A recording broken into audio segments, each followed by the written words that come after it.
Welcome to the Proceedings Podcast. I'm Bill Hamblet, the Editor-in-Chief of Proceedings at the U.S. Naval Institute. Today is Monday, the 7th of July, 2025. Good to have you on board as always. In previews of coming attractions, the Naval Institute will host the second of 4 panel discussions on shipbuilding that we're hosting this year. The next one will be on 14 August at 1500 here at the Jack C. Taylor Conference Center in Annapolis.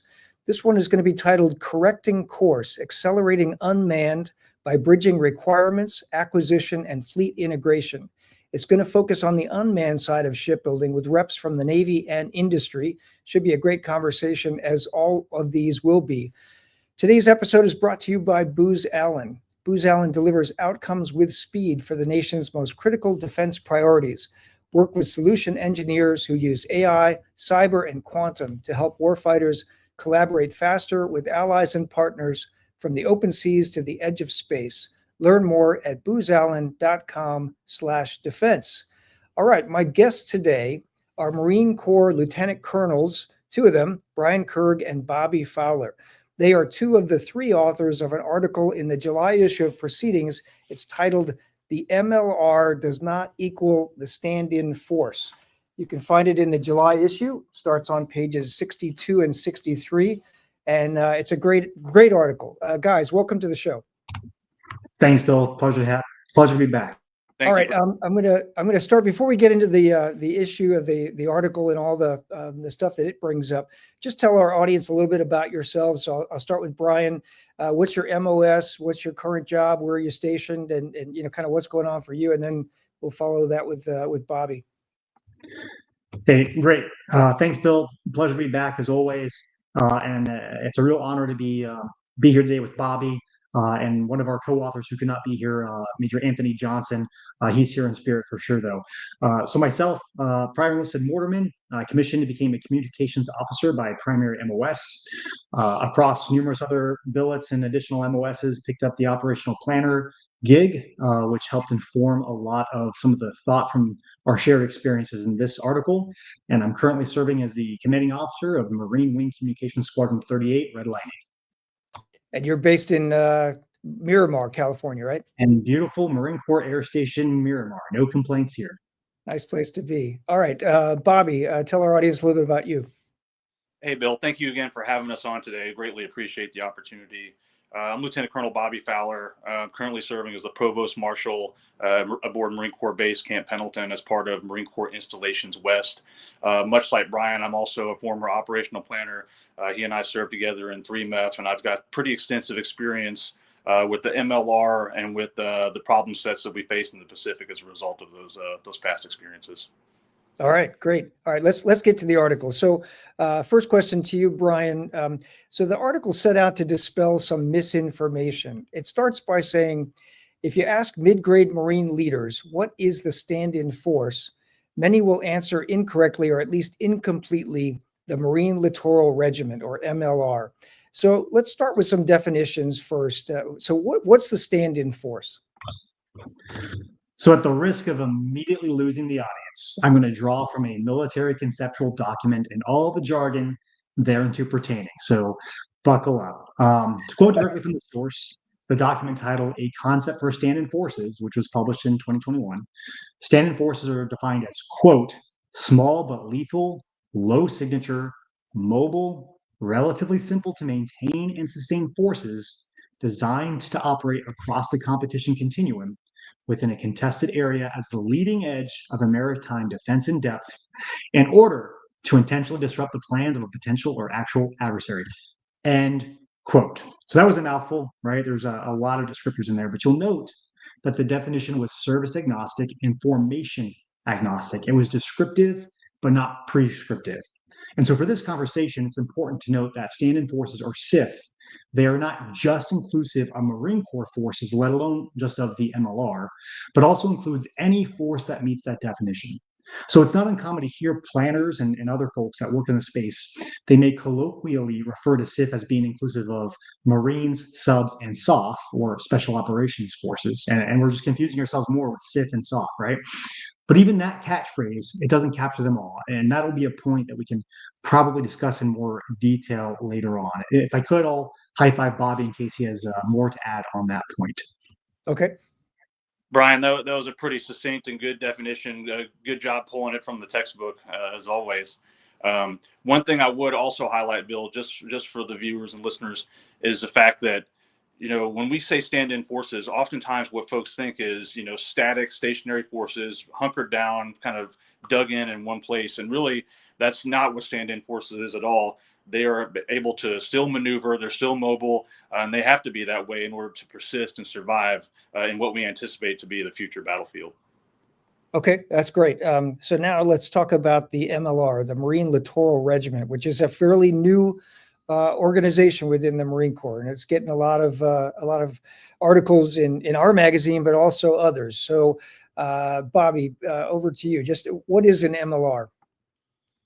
So really, when we talk about the MLR, the Marine Littoral Regiment has its roots in our force design efforts that began back in 2019. If you recall, Bill, General David Berger, our former commandant, had a very significant push to revolutionize the way in which we fight and the way in which we are organized.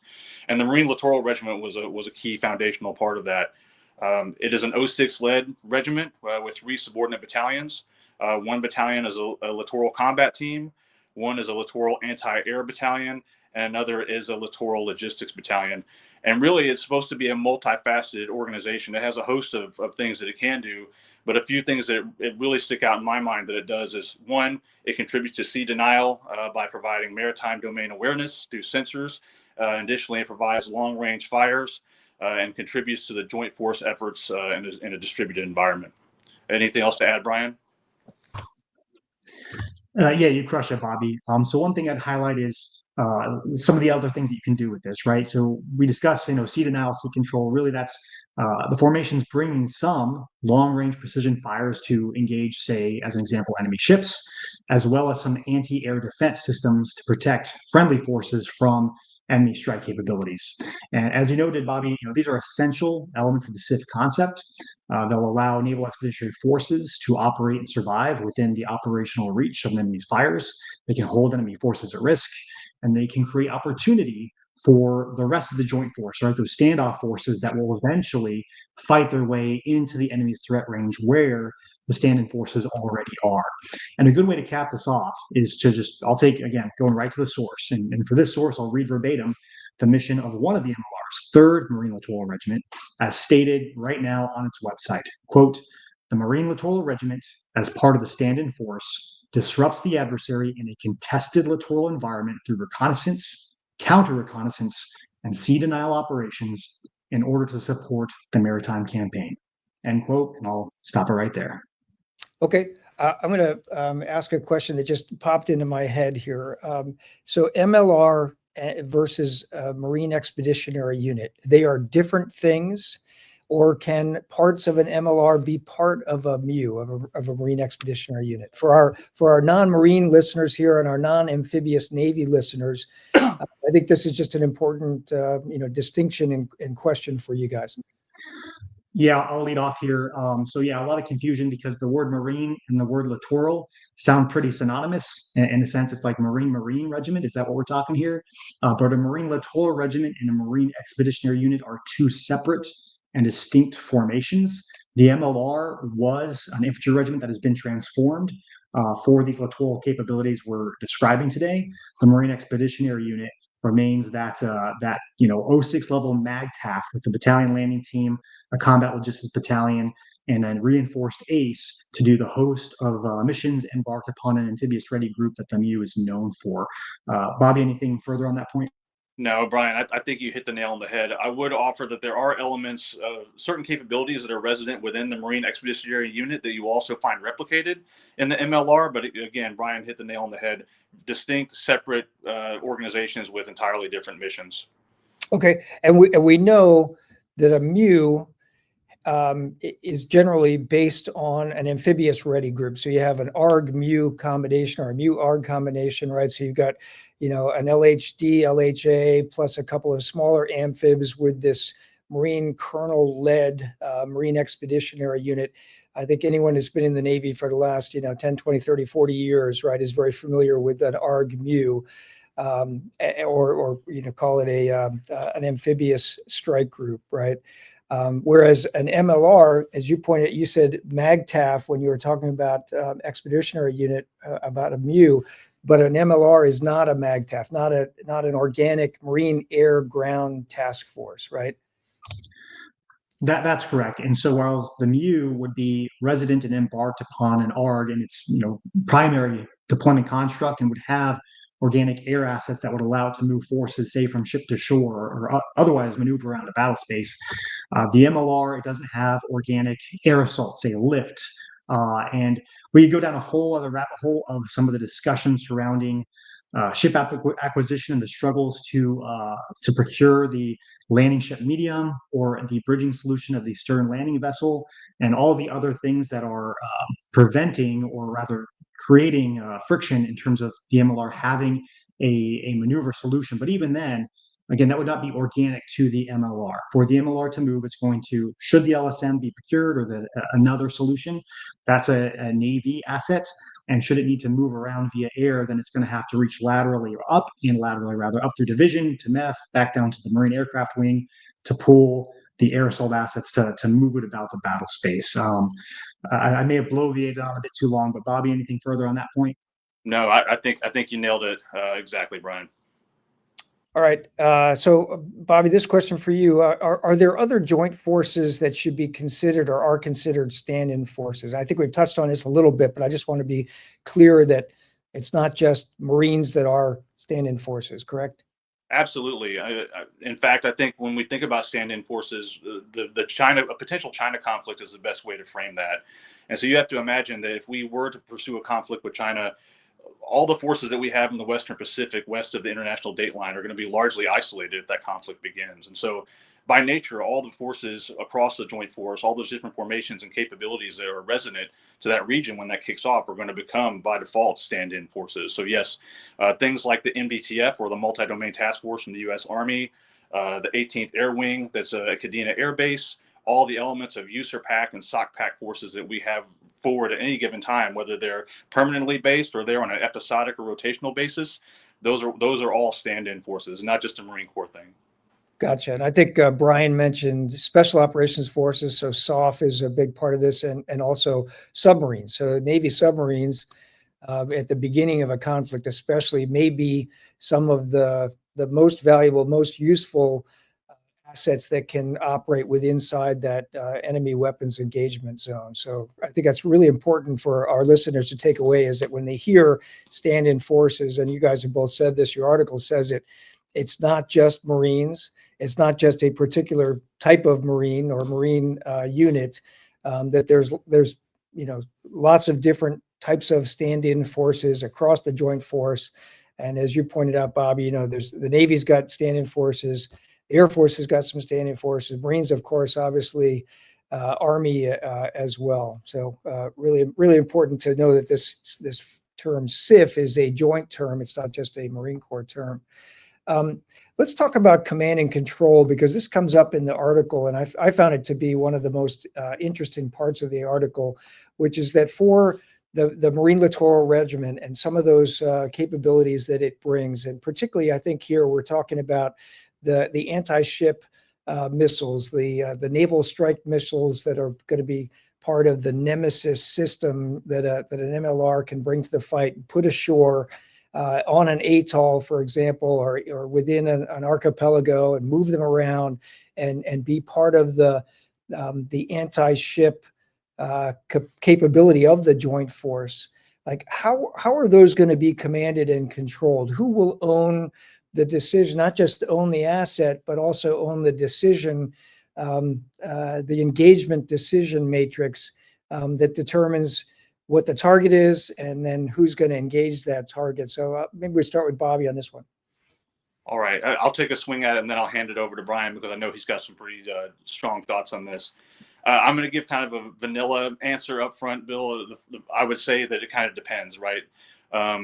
I don't know if there's going to be a one-size-fits-all or kind of a cookie-cutter C2 approach that we can apply to the MLR across a range of conflicts. I think it's going to have to depend on the nature of the conflict that they find themselves in, the geography in which they find themselves fighting in, and lastly, I think the different formations and headquarters that will be resident there, whether that's a JTF, a MEF headquarters, or even a fleet headquarters. I think what is imperative going forward, and the MLR is already doing this and has been for the past few years, is experimenting with different C2 models, whether, that's the fleet in charge, the Marines in charge, perhaps even a JFAC in charge of MLR capabilities. But we have to continue to experiment and refine that through wargaming, exercises, and other mission rehearsals. And again, the MLR has been doing that for some time. They've experimented with a wide variety of different C2 constructs. That way, when the time comes that we will have to call upon them to be integrated into the joint force, we'll have some options that we've tested out beforehand to see what works best. Brian, any thoughts to add on that? Yeah, so I'll just open by saying Bobby's answer is the right answer. It depends, and it always does. What I'd offer is that the dependency must be informed by the doctrine around which many of these joint formations are in fact constructed, and how we train to fight at that echelon, right? So, as an example, and once again, at the risk of putting listeners to sleep, because maybe they don't want a lesson on componency and how joint force headquarters might be constructed, but it's actually critical to the point, so I'm not going to apologize for it. So a joint task force, it'll have joint components, right, that command the forces aligned either with the services or the functions and domains in which those forces contribute. And so for our purposes here, we'll just stick with functional components like the Joint Force Land Component Commander, the JFLC, the Joint Force Maritime Component Commander, the JFMC, and the Joint Force Air Component Commander, the JFAC. And which service heads up each? Again, it's going to depend. It's going to depend on a host of operational factors. But in a maritime or a littoral environment in which the MLRs would fight, say the first island chain, and for a contingency involving the pacing threat for which the MLRs were designed, that is the People's Liberation Army, the U.S. Navy is almost certainly going to own the role of the JFMC, and the Air Force will almost certainly own the role of the JFAC. As much as I, as a Marine, want to believe that we've won every war on our own and that we will win every war on our own, that's just the propaganda talking. And I know that we do not fight alone. We'll fight as a joint force always. So that means that the series of coordination mechanisms, control measures that dictate how you fight with joint capabilities are going to be dictated by the component. So let's get to brass tacks.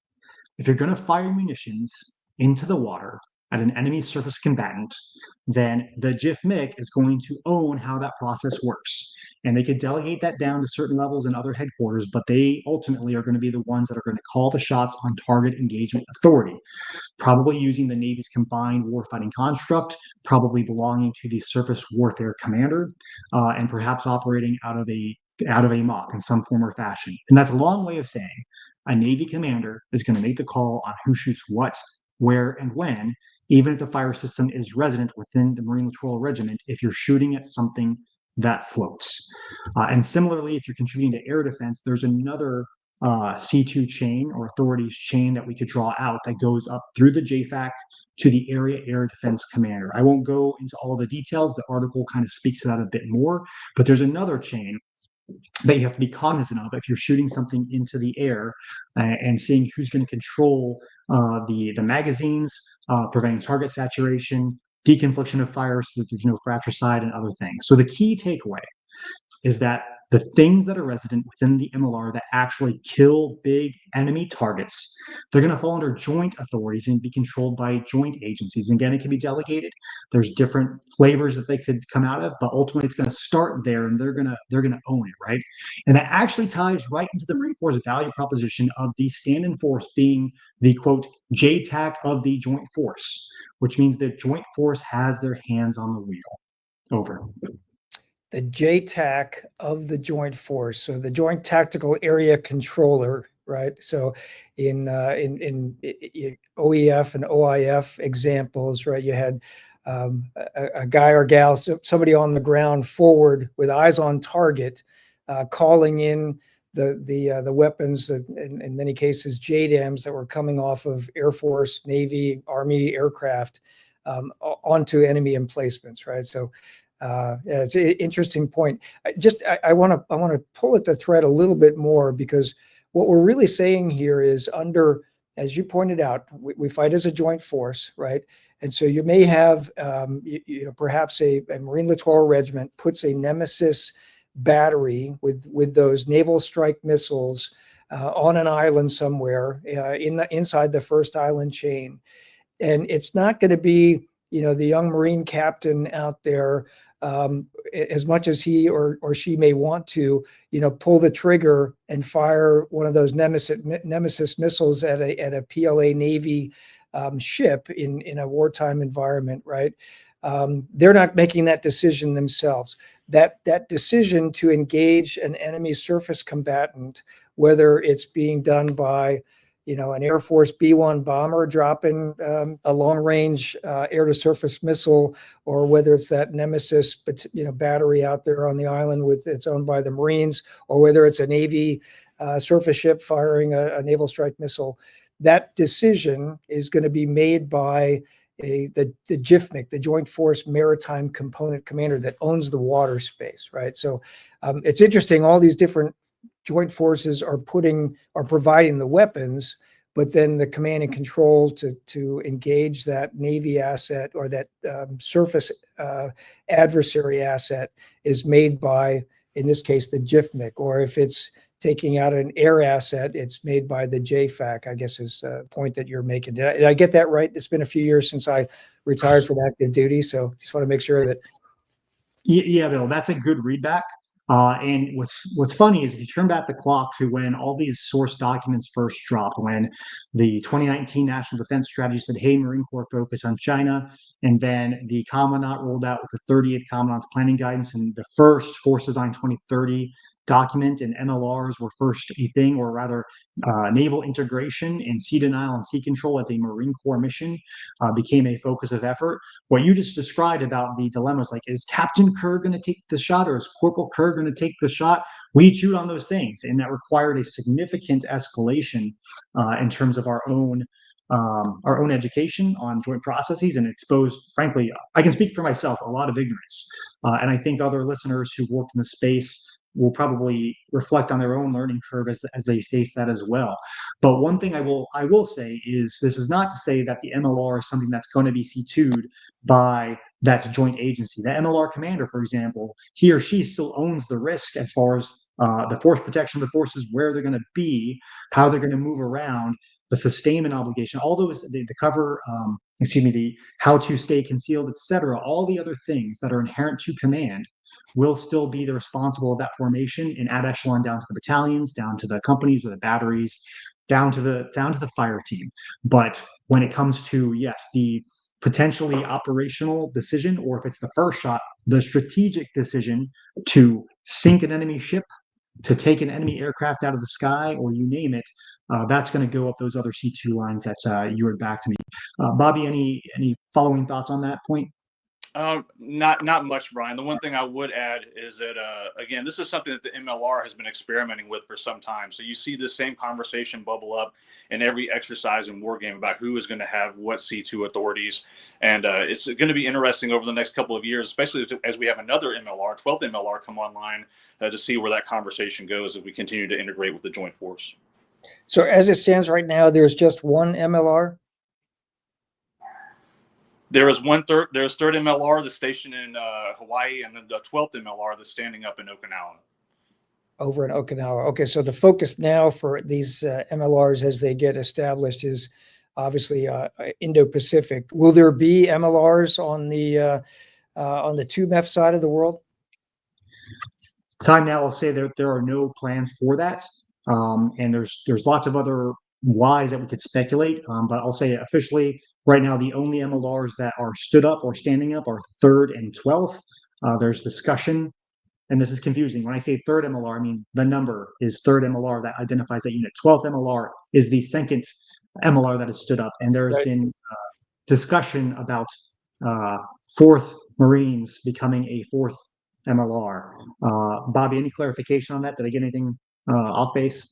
No, that's perfect. And the discussion about 4th MLR is still ongoing, trying to figure out whether or not we actually need a 3rd MLR, or do we want to maintain just a straight leg infantry regiment in the first island chain to provide the MEF commander some flexibility. Wow. Okay. I want to get back to a question I should have asked earlier. Just, what was the source of the confusion around MLR versus SIF, and that an MLR is the SIF, and where did that come from within the Marine Corps, and where have you both seen it as planners out, in 3MEF, or operating with your Joint Force partners? You know, what's the genesis of the confusion, do you think? Well, Bill, I know Brian mentioned earlier that we rolled out several kind of conceptual documents in the 2019-2020 timeframe, a concept for EABO, the concept of stand-in forces. Those were both coming online at the same time that the MLR was coming online. And the Marine Corps did a full court press approach to the kind of the messaging campaign for that. And I think as all these new concepts and new formations kind of entered the Marine Corps lexicon, and the MLR became the face of some of these new emerging technologies and capabilities, I think it just became a natural thing for the average Marine to start conflating MLR with stand-in forces. Brian, anything to add to that? No, that's a great summary, Bobby. Yeah, so kind of turning back the clock, 2019 NDS turned into force design and the 38th Commandant's planning guidance and the tentative manual for EABO, which is all very experimental. And you saw the iteration happen quickly. You saw a second edition of the tentative manual for EABO come out. There's a lot of overlap, so a lot of confusion. And I think this kind of speaks to the power of Marine Corps messaging, and kudos to all the Stratcom and public affairs folks who helped get this message out. But I think across the force, the Marine Corps was very, very excited. It still is a very exciting time to be a Marine when you're experimenting with a shift that is this significant. But it led to perhaps some confusion wherein Marines, yes, it was easy to conflate the MLR and the SIF, the MLR as the SIF. And we cite in the article, you can see as this develops from the documents as they evolved, because they did change from year to year, to various articles that many Marines were publishing in places like Proceedings, the Marine Corps Gazette, and others, culminating in, say, a Congressional Research Service report, CRS, right? And those folks, they know exactly what they're doing. They're very good at what their job is, which is to develop documents to inform rapidly the staffs and the leaders, our elected leaders, so that they can get spun up on these issues very, very quickly. So you saw confusion between the MLR and the SIF in all those documents. Yeah, that makes sense. There's certainly been, and I've told a lot of folks this, one, Marines are punching way above their weight at our pages in Proceedings. And as you point out, since 2019, with General Berger, leading with the Commandant's planning guidance, and then that tentative manual for EABO and the Force Design 2030, the original, there's just been a tremendous amount of iteration, experimentation. It sort of, from my perspective, throwing spaghetti at the wall, see what sticks, iterate on that. I think it's natural that you could confuse people, and that people could get, hey, there's a lot of different ideas and concepts being thrown around here. And rightly so, right? We're living in a very dynamic world where the adversary is moving rapidly. And so coming up with answers and responses and, tactics and procedures and doctrine to deal with that adversary, it takes a lot of iteration. It takes new ideas. It takes experimentation. There's just a lot going on. We're running close to the end of time here. I want to throw the last question out to both of you. I'll start with Bobby. Any saved rounds or parting shots, things that we didn't talk about that maybe we should? I think if I was going to highlight one thing that we haven't really touched on, I think we've kind of danced around the topic, but as we continue to evolve our understanding of what the C2 for the MLR will look like, I think that there will probably be some controversies as time goes on about, perhaps the Navy doesn't want to relinquish certain authorities, the Marine Corps doesn't want to relinquish certain authorities over our capabilities. I think that if whatever approach we take, we have to approach a China conflict as a whole of joint force effort. It can't be a Marine Corps centric effort, a Navy centric effort, Air Force centric effort. It has to be joint. And the only way that we were going to win that fight and be successful is through joint interoperability. So we'll have to move past, I think, a lot of historic, cultural kind of service parochialisms to really make the stand-in force concept work out. Over to you, Brian, for anything else. Yeah, thanks, Bobby. I'll just say this. The MLR is a remarkable formation. It provides some ground-breaking new capabilities that will be essential for commanders across echelon. And so long as it remains forward deployed, It's going to be one of the most critical enablers for giving teeth to the idea that the Marine Corps can be that JTAC of the Joint Force and say get target quality tracks to any shooter across the joint capabilities. And as it continues to evolve through that experimentation you discussed, we cannot commend enough those who have been at the forefront of doing the hard work to figure this stuff out. But if we conflate the MLR for the SIF, if we keep doing that, if we do not develop our understanding of the C2 and the authorities of the things that we put inside of the MLR to support the stand and force concept, what are we going to do? We will confuse commanders. We will confuse staffs. We will confuse policymakers and put them in positions to accept risk that they shouldn't, that we, as military professionals, as those staff officers, those action officers thinking through this, chewing on this, shouldn't put them in. So if we say, for example, that the MLR alone can do things that it cannot, we might be signing a check that we can't pay. Or if we don't know in advance who gets to take the shot, then we'll learn that in wartime at the cost of excess lives and failure. And then pick your historical metaphor, whether it's a Task Force Smith scenario from the opening days of the Korean War, or an Operation Eagle Claw and our failed bid to rescue hostage in Iran, or any other. That's the kind of disaster we could be signing up for, and we can avoid that today. All right. Well, that's a great way to sign off. My guests today have been Lieutenant Colonel Brian Kerg and Lieutenant Colonel Bobby Fowler, U.S. Marine Corps.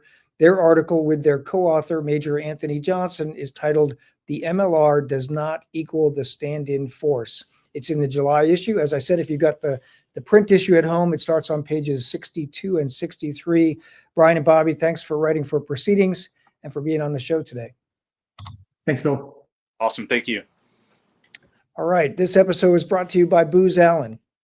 Booz Allen delivers outcomes with speed for the nation's most critical defense priorities. Work with solution engineers who use AI, cyber, and quantum to help warfighters collaborate faster with allies and partners from the open seas to the edge of space. Learn more at boozallen.com/defense. And until next episode, remember, victory begins at the Naval Institute.